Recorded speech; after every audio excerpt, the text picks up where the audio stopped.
Hello and welcome to Lord Lucan.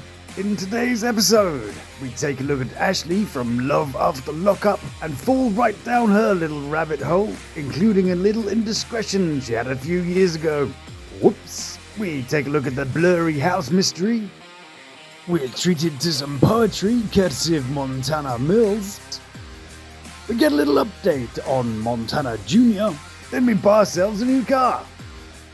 So, first of all, I'd like to thank all of you who are new to the channel and my subscribers.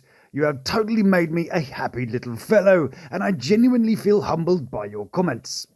Anyway, enough of that, and on to our little rabbit hole. Ashley and Travis are a couple from the TV show Love After Lockup. Travis was a bank robber, but not a very good one, as he was caught and spent 13 years in his own safety deposit box. Whoops. Ashley, a fine jewellery purveyor and small business owner, met him online and began to send him a little money to play with while he was tucked away. A mere $80,000. Ooh-wee, that's a lot of ramen noodles. In fact, for that money you could buy 145,454 packs, a quantity they refer to as one nikocado. So, by that definition, Travis was the innie and Ashley was the outie. Hang on a second.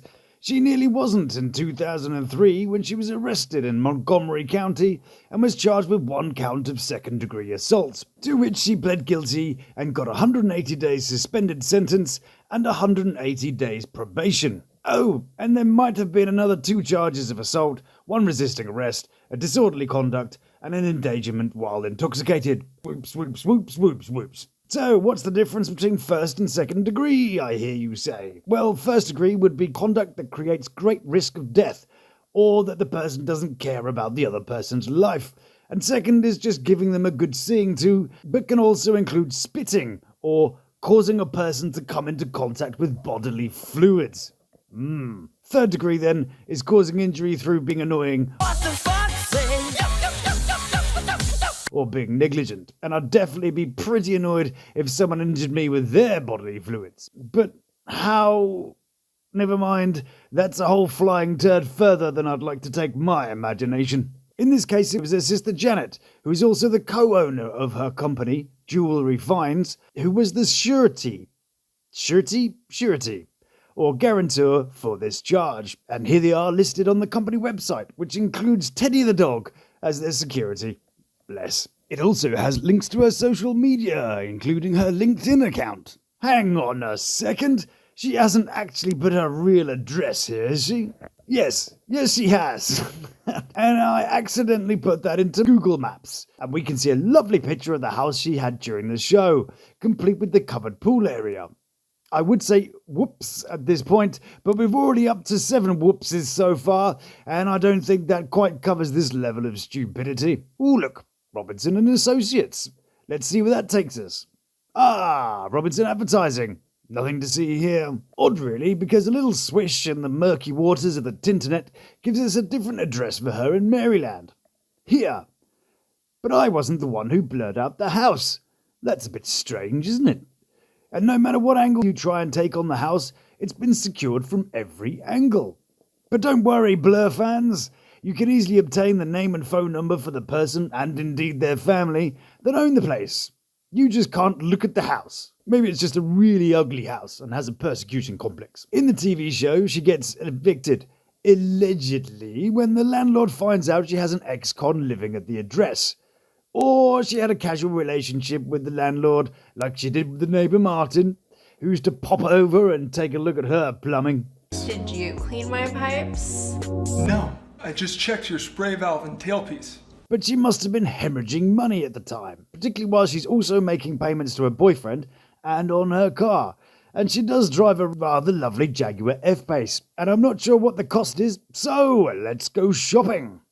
Ah, the Jaguar website. Now, we know it's the F-Pace due to the alloy she has, but let's kit out our car with the same specs. Santorini black. Whatever that means. My car came in carbon flash, but no, that's black to me. 20-inch rims, diamond termed with a gloss grey contrast. Sliding panoramic roof, a bargain at $350. Seats, yep, some of those. And you can get a bunch of gesture-operated stuff. Make your mind up. Uh-oh! And hey presto, £63,000 or $75,784. Break that down into monthly payments and you get £981 or $1,180. So, maths fans, if she's earning, let's say, $140,000, according to the average state estimates, minus tax gives us around $112,000. Minus the 40 grand a year she sent Travis, minus the 1,180 a month on car payments, minus her rent, which is estimated at just under the 5,000 a month, puts her at around the minus 2 and a bit grand a year mark. But hey, she's got a whole bunch of jewelry she's selling online in her legit business. Hang on a second. She says she's registered in Maryland. But in the course of looking for her tax returns, I couldn't find any businesses called Jewelry Finds, J Finds, or anything owned by someone called Ashley Robinson. We even wrote to a company responsible for incorporation in Maryland and inquired the availability of the aforementioned names. I didn't want to reveal my name, so I used Brian Badonde. Segway user here. What is your name? Richard. Richard, lovely to meet you, Richard. Brian Badondi. Can I call you Birch? And a very helpful person at Direct Incorp wrote back and told me it was available, and for the princely sum of $873, I could have her business name, website, trademark, and company logo. So guess what this little cheeky monkey did? Nothing. I wasn't wasting nearly $900 to be a nuisance. Tempting, though. Okay, so the credentials of the business are a little shaky, to say the least. But I'm sure these products are great. Let's take this necklace thingy, for example. Hang on a second. This definitely gold thing is suspiciously going a little bit silver around the edges. But hey, what do I know about gold stuff? I'm not a member of the JBT, and I'm definitely not going to check to see if she actually is by paying a one-off $995. I could, however, get myself a nice free listing and do whatever I wanted. But I'm not going to try and take jewelry finds. I'll be full Regines instead. Still, I'm sure the 1,100 or so reviewers of her stuff know what they're talking about and are totally legit. Hang on a second. These reviews seem a bit samey and tend to say that the pictures don't do her stuff justice. Exceed expectations. Say the shipping was expedient, and who the hell says that anyway? Well, clearly her customers do, and they use the word exquisite quite a lot. Nothing bot-like going on there. Ooh. Speaking of fakery around cars and stuff, let's pay a little visit to my least favourite couple of the moment. They just posted a photo with a slightly confusing message. OMG for the collective, we took the pic in December. He came home in October. Any other questions, direct them to Paddock and my lol #damn. Of course, is her gynecologist. Delightful.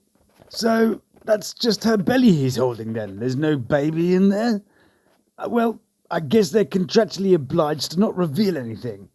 But the use of the word he pretty much gives it away. Anyway, I came across this image on Reddit and the eagle-eyed viewer had pointed this out.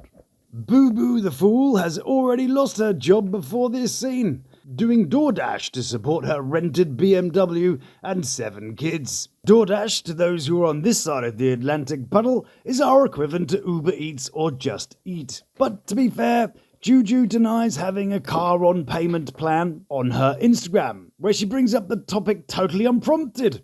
Not an odd thing to do at all. But before I pursue that little nugget, it's worth having a quick look at the lovely poem Montana Millz wrote for her on Valentine's Day. But I don't think he got this one from AliExpress. So on this special day, I want to say, I love you more than words convey. Thank you for being my rock and everything, my forever Valentine, my heart will always sing. I love you, Justine. Thank you for being crazy enough to marry me. Well, was he 12 or something? I mean, how the hell did he come up with that little beauty? Rhyming everything with sing and show and know? Genius. It's like rhyming pizza with Easter. Hang on a second. Let's go grab some pizza on Sunday like it's Easter. Oh, yes, he did. Pizza clearly has everything to do with Easter. But why bring that up? Perhaps it's something to do with Ladies Love Mocha and Montana Millz. Ooh, look, Mocha is Montana Millz' manager, and he happens to have a very familiar looking car. There is a theory floating around that this is the same car that Juju is pictured sitting in, but there is a slight difference. One has a gunmetal paint, and the other has a carbon fibre splitter on the front. Real or not, I don't know, who knows, I don't know about these things. So on this occasion, I don't think the internet has it totally right. But I'm not gonna be nasty, I'll just sit here and take the piss as savagely as I can. Anywho, back to the thread of the video. As with most couples on Love After Lockup, Ashley and Travis have more than their fair share of trials and tribulations to contend with. But like most of them, they don't exactly make life easy for themselves. Maybe that's what makes these people gravitate towards each other. The sense of self-destruction draws like-minded individuals together. But when you've spun a tale in your catfish world, and you've fallen for the worm on your hook, how the hell do you go about reversing the process? I hope she sorts out her little mess and finds happy and fulfillment in something she loves, even if that does mean she has to let go before moving on. And maybe we all need to do that sometimes. Well then, that's it for today. It's been great seeing you. Stay beautiful. Love to my three. You take care of yourself.